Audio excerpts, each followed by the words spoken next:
नमस्कार। राजस्थान की तमाम फटाफट खबरों में आपका स्वागत है। राजस्थान की खबरों के लिए आपसे निवेदन की यदि आपने हमारे चैनल को सब्सक्राइब नहीं किया है तो कृपया करके राजस्थान की खबरों के लिए आपके अपने चैनल को सब्सक्राइब करना ना भूलें। आप सब्सक्राइब करते हैं तो हमें हिम्मत होती है सही और सच्ची खबरें आप तक पहुंचाने की। वरना मीडिया किस तरह की खबरें लपेट कर आपको दिए जा रहा है यह आप अब भली भांति जानते हैं। मीडिया में आपकी कोई खबर नहीं, मीडिया में बच्चों की बेरोजगारी की कोई खबर नहीं, मीडिया में बढ़ती हुई महंगाई की कोई खबर नहीं, मीडिया में बढ़ती हुई महंगी शिक्षा की कोई खबर नहीं, मीडिया में कमजोर होते रुपए की कोई खबर नहीं, मीडिया में महंगे पेट्रोल की कोई खबर नहीं। यानी मीडिया में उन सभी खबरों को छुपाया जा रहा है जो आपसे संबंधित है। तो यानी अब आप समझ गए होंगे कि मीडिया किस तरह की खबरें दिखाता है। मीडिया में कल बजट घोषित हुआ, पूरा मीडिया देखेंगे या पूरे अखबार देखेंगे, हिंदी अखबार देखेंगे, वहाँ कोई भी विपक्ष की आवाज़ नहीं है। मीडिया में बजट पर इस तरह से दिखाया जा रहा है कि जैसे बहुत शानदार बजट रहा, हो सकता हो बहुत शानदार बजट रहा हो, लेकिन कुछ तो ऐसा रहा होगा जिससे कोई पक्ष नाराज होगा। लेकिन आप मीडिया में कहीं पर भी कोई खबर ऐसी नहीं देखेंगे जिससे मीडिया में कोई नाराज दिखा हो। या तो वास्तव में बजट अच्छा है या मीडिया में सिर्फ उनको दिखाया जाएगा जिससे बजट को अच्छा बताएंगे या बजट में सिर्फ तारीफ करने की बात होगी।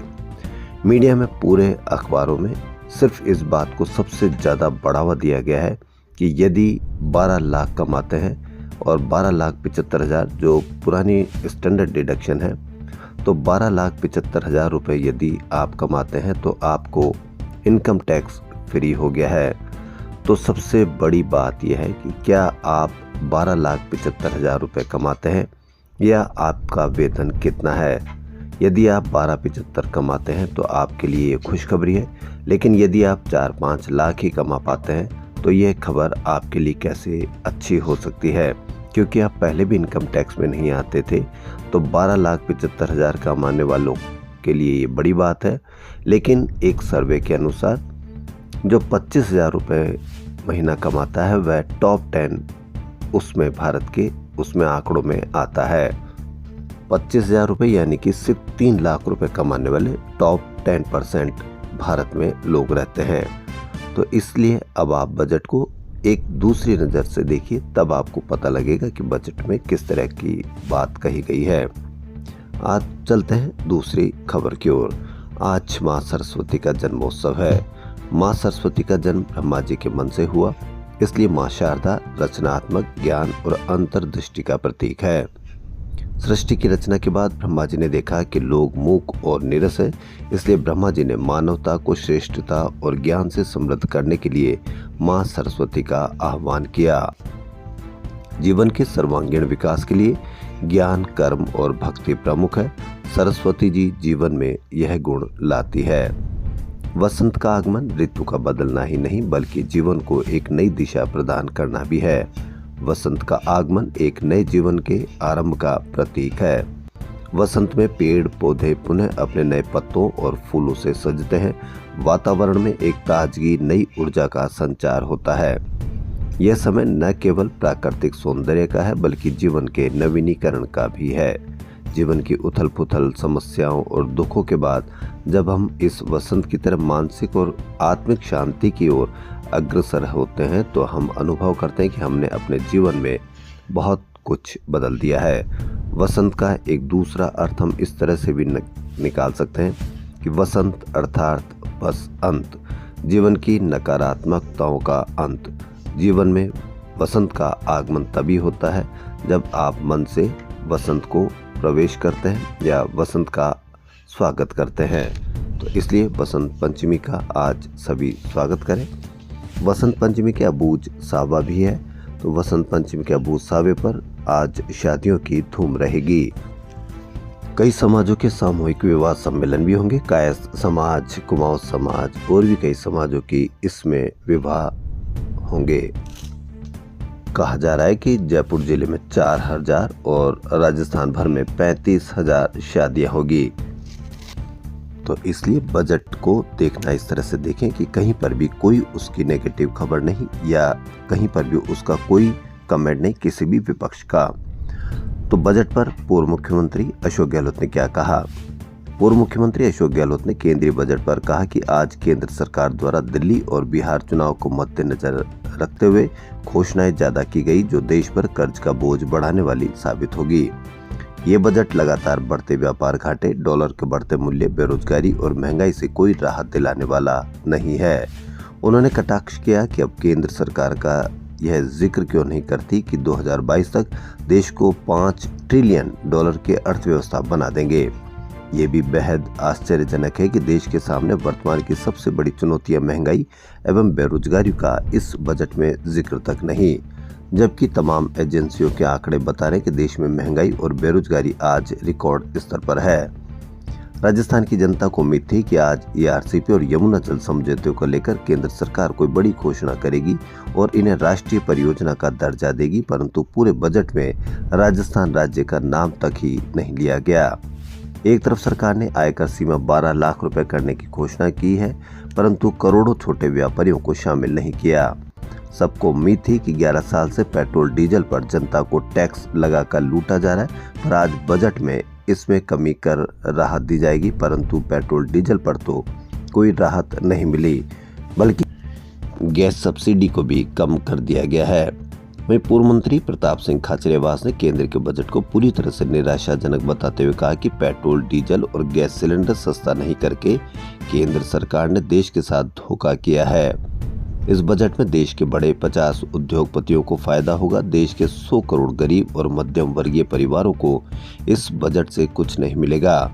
बेरोजगारी, महंगाई, गरीबी दूर करने के लिए बजट में कुछ भी नहीं किया गया है। खाने के आटे पर और अन्य खाने पीने की चीजों पर टैक्स नहीं हटाया गया है। खाद्य सुरक्षा गारंटी कानून में गेहूं नहीं बढ़ाया गया है। उम्मीदों पर पानी फेरने वाला है।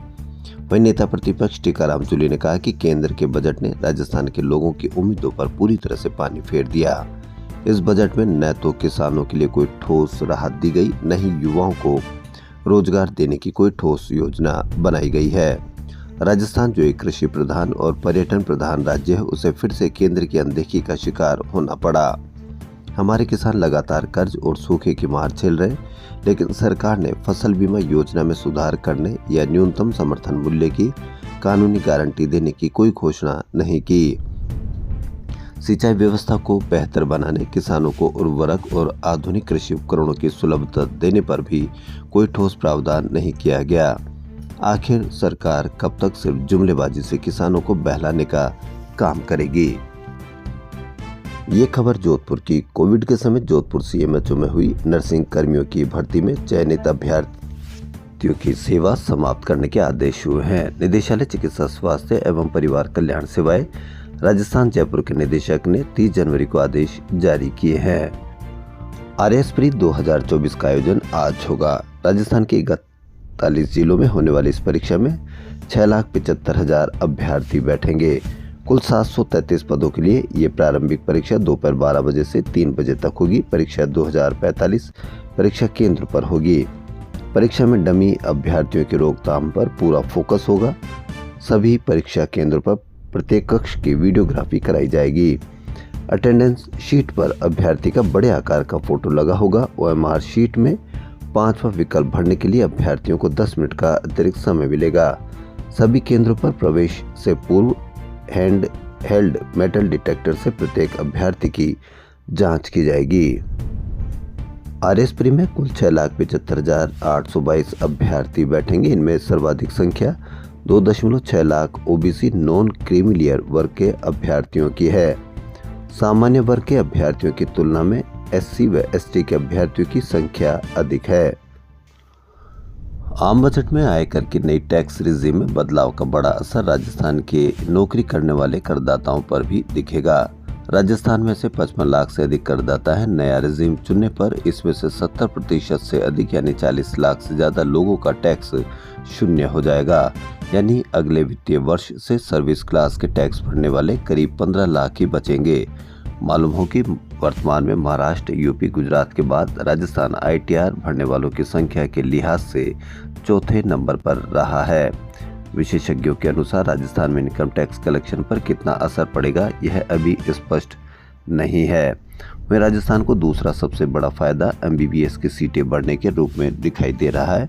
राजस्थान में 26 सरकारी सहित 35 मेडिकल कॉलेज हैं। इनको केंद्रीय घोषणा के अनुसार UG और PG की कुल 600 से 800 सीटें ज़्यादा मिल सकती है।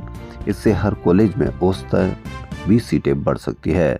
सरकारी मेडिकल कॉलेजों में अभी 3875 सीटें हैं, वह बढ़कर 4400 से 4500 हो सकती है।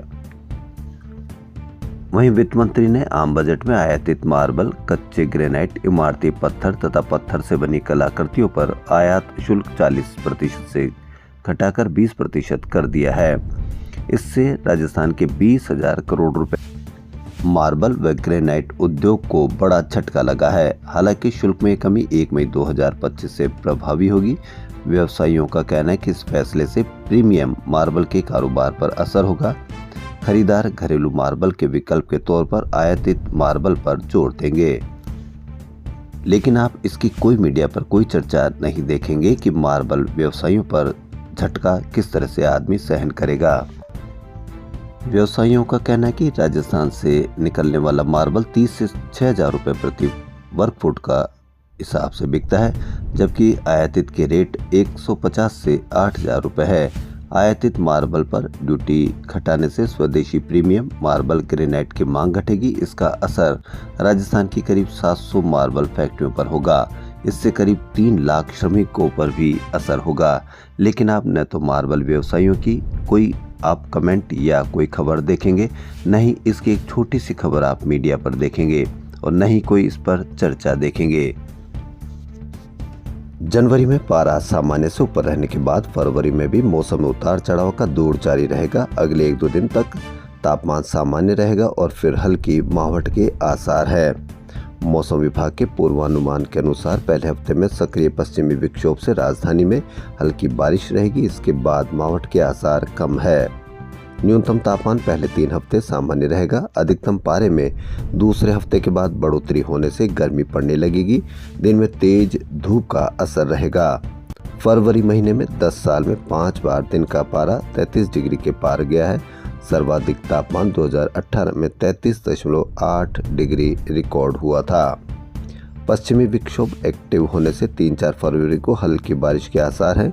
इससे पारे में हल्की गिरावट की संभावना है।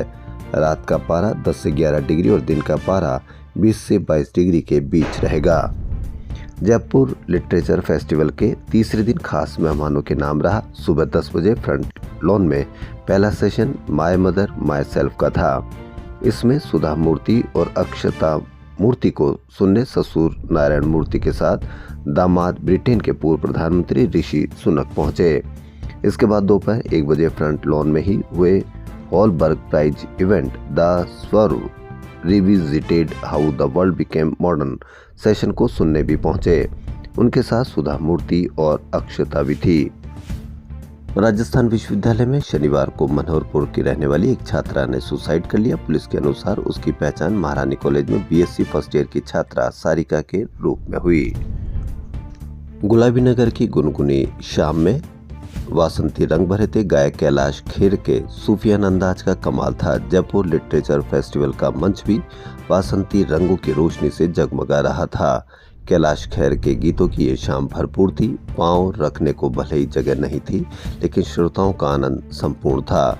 जेलफ की यह तीसरी शाम थी। वहीं प्रसिद्ध गीत सैया तेरी दीवानी तू जाने ना गूंज उठे थे क्लार्क्स आमिर के प्रांगण में। उनका अपना अंदाज है, वह गाते हैं तो सब झूम उठते हैं। इसी ऊर्जा में वह कैलाश के सुर से अर्जियां सारी पिया घर आएंगे, अल्लाह के बंदे जैसे गीत एक एक करके सुनते रहे और जश्न मनाते रहे। सर्द शाम में कैलाश खेर की सूफियाना अंदाज। वहीं जयपुर के कानू तक कैंप पर जयपुर बर्ड फेस्टिवल का आयोजन हुआ। इसमें 500 से ज़्यादा स्टूडेंट ने परिंदों की रंगीन दुनिया को निहारा और उनके संरक्षण पर जानकारी ली। बसंत उत्सव के अवसर पर जयपुर की सेहत के लिए फिक्रमंद हजारों लोग सुबह दौड़ लगाएंगे। बीते 16 साल से चल रही जयपुर मैराथन में इस बार बसंत पंचमी का अनूठा रंग देखने को मिलेगा। यहाँ एक साथ 10,000 से अधिक धावक पीला दुपट्टा दौड़ेंगे, जो यह एक विश्व रिकॉर्ड होगा। वहीं 14,000 से अधिक धावक ओम निर्माण और दौड़ में भाग लेते हुए पिछले रिकॉर्ड को तोड़ने का प्रयास करेंगे। धावक पहले ओम का आकार बनाएंगे और फिर ओम की टी शर्ट पहनकर दौड़ेंगे। इस बार देश भर के ब्यूरोक्रेट्स भी विभिन्न कैटेगरी में दौड़ लगाएंगे। वर्ल्ड ट्रेड पार्क, संस्कृति युवा संस्था और एयू स्मॉल फाइनेंस बैंक के सहयोग, पावर्ड बाय आवास फाइनेंस व को पावर्ड बाय INA सोलर से आयोजित होने वाले दौड़ते कदमों का उत्सव को लेकर शनिवार को बिब एक्सपो हुआ। मैराथन में भाग लेने वाले रजिस्टर्ड धावकों ने महाराजा कॉलेज ग्राउंड में आयोजित एक्सपो से बिब एवं रनिंग किट प्राप्त किए। आयोजक पंडित सुरेश मिश्रा ने कहा कि मैराथन केवल एक दौड़ नहीं बल्कि भारतीय संस्कृति को उत्सव में बदलने वाला आयोजन है। कार्यक्रम में राज्यपाल हरिभाऊ बागड़े और मुख्यमंत्री भजनलाल शर्मा भी शिरकत करेंगे। इसमें 25 देशों के धावक जयपुर और स्वच्छ जयपुर का संदेश देने के लिए दौड़ेंगे। महाराजा कॉलेज ग्राउंड में हुए बिब एक्सपो में शनिवार को पेसर्स व एम्बेसडर्स मीट का आयोजन हुआ। इस दौरान रनिंग कम्युनिटी से जुड़ी चर्चाएं, फिटनेस सेमिनार और मैराथन से संबंधित कई गतिविधियां हुई। डोरेमोन का टाइटल सॉन्ग जिंदगी सवार दूं एक नई बहार दूं को वॉइस आर्टिस्ट सोनल कौशल के साथ हजारों बच्चों ने गुनगुनाया। 10 से अधिक वेन्यू पर जयपुर सहित कई प्रमुख शहरों से आए कहानीकार से बच्चे कहानी सुनते नजर आए। मौका था जवाहर कला केंद्र के शिल्पग्राम में शुरू हुए 2 दिवसीय कहानी महोत्सव का। Education committee of the Maheshwari society की ओर से आयोजित कहानी महोत्सव का उद्घाटन राज्यपाल हरिभाऊ किशन राव बागड़े ने किया। उन्होंने बच्चों को अकबर, बीरबल, पृथ्वीराज चौहान, राजा सूरजमल की कहानियों के साथ भास्कराचार्य न्यूटन के प्रेरक किस्से सुनाए। सवाई मानसिंह स्टेडियम के तरनताल में भारतीय खेल फाउंडेशन द्वारा आयोजित तैराकी प्रतियोगिता में देश भर के सैकड़ों तैराकों ने हिस्सा लिया। 70+ आयु वर्ग कैटेगरी में रामदेव लोयल ने 8 डिग्री ठंडे पानी में 2 गोल्ड जीतने में सफलता हासिल की।